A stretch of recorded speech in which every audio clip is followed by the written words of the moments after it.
So when you were a freshman at Michigan State, did you know that this job that you have today, that it existed? Not really.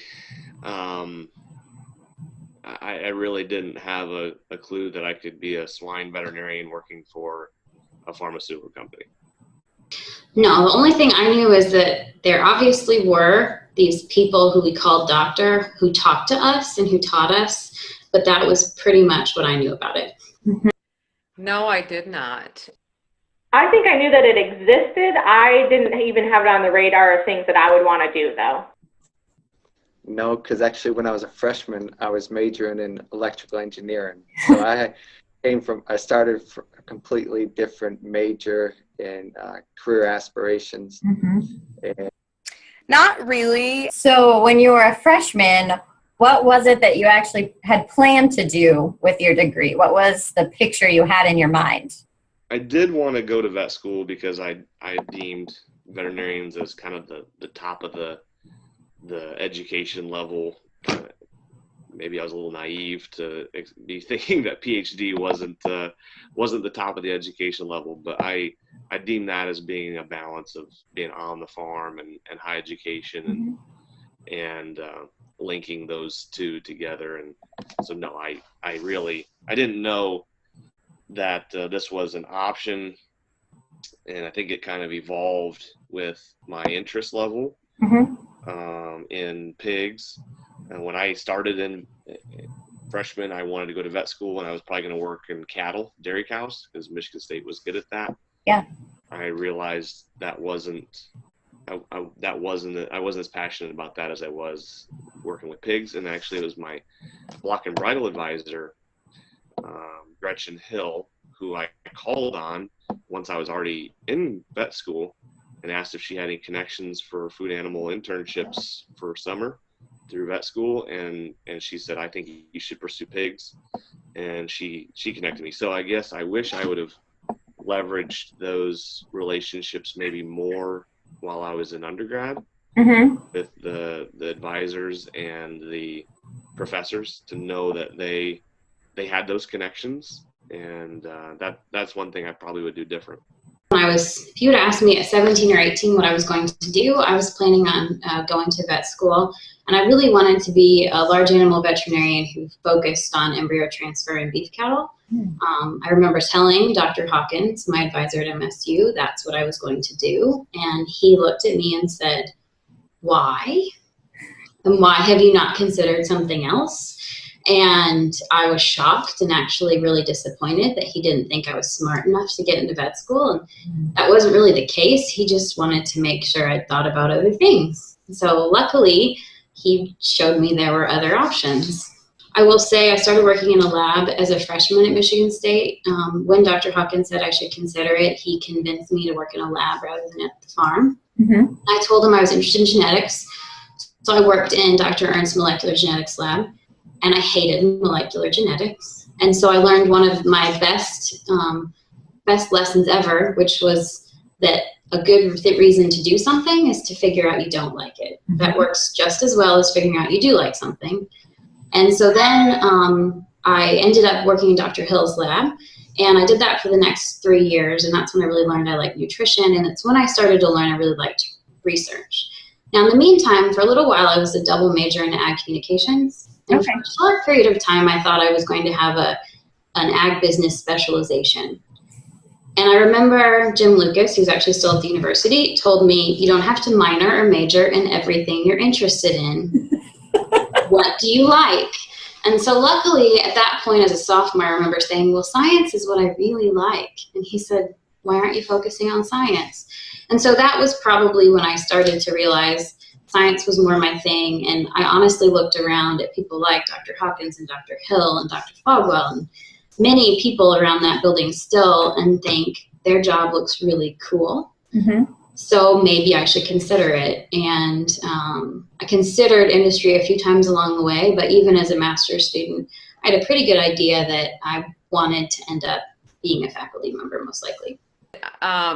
I wanted to be a vet when I came to Michigan State, and I think about my mid-sophomore year, I came to the realization that I didn't want to be in school that long, Mm-hmm. and I wanted to get through and then get a job.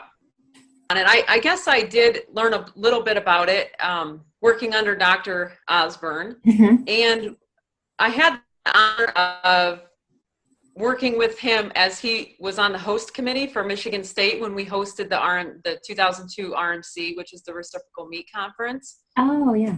And that's where industry, people, academia, everyone just comes together and, learns about all of the new technologies and new ideas in the meat industry. So I kind of got a little bit there as well. Yep. So vet school for me, I learned in the first semester actually of college that it's not really what I wanted to do. They had I don't know if they still have it or not, but they had like a Vet Med 101 careers. So they talked about the different options that you had if you went on to get a veterinarian degree. And I think that was a pretty eye-awakening experience for me from just, what vets are compensated and what it would cost for me to go get an education and do all that.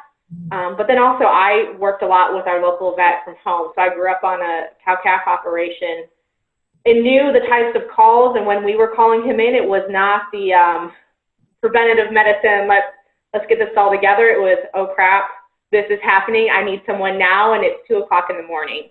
And so I think I really started to evaluate is, that's the lifestyle I want, and if that is, am I getting compensated enough for that lifestyle? And I didn't feel like that was something I wanted to do. Mm-hmm. So then I looked more into grad school, and actually until I was a junior in college, I thought I was going to go to grad school. And then I did an internship at North Dakota State University where I pretty much was a grad student for the summer and quickly learned that that was not how I wanted to spend the next couple of years. So it was a really good experience because so I've done a lot of things where I may not have figured out exactly what I wanted to do, but I knew what I didn't want to do, which I think is just as valuable as knowing what you want. So after that internship, I came back and I actually explored a couple of other majors because I knew I didn't want to go to grad school. I didn't want to be a vet. And then I was thinking, okay, so what am I going to do? So I took an ag business class, I took an ag comm class, and then I went over to the business school and I took a class trying to see if something fit. Mm-hmm. And I really enjoyed the business class. And so I decided to pick up another major. And it was kind of my backup plan of, well, if something else doesn't fit, I have a business degree that I can go apply anywhere. So that's what I did. When my first goal was to either farm or manage, operate another livestock operation. That was my goal. I like being around livestock. I like showing in those attending fairs, and that was my first goal. But it wasn't that long after working with Dr. Banks and Dr. Benson on some research projects with the sheep, and then I did some work in the nutrition lab there in the Anthony Hall with some professors there that I figured I need to do something different besides being a farmer or managing. I thought I had more opportunities to contribute, and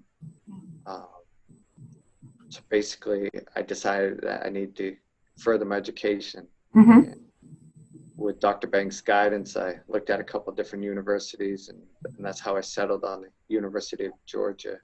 I had aspired dreams of maybe potentially becoming a veterinarian. And when I rode around with the local veterinarian and shadowed them for a day, and they told me how much education was involved in becoming a vet and, how much student loans they had to take out for it, it kind of made me take a step back and be like, whoa, is that what I really want to do? So I knew I wanted to be involved in the livestock industry, but with what type of position, I had no idea. And quite honestly, I didn't really figure that out until I was probably a senior. So, a bit of word of advice to current students: don't freak out, don't panic if you don't know exactly what you're going to do. That's what college is for, is to discover and explore what areas that you're very good at, because there's so many opportunities within the livestock industry to be able to discover even in college or there afterwards.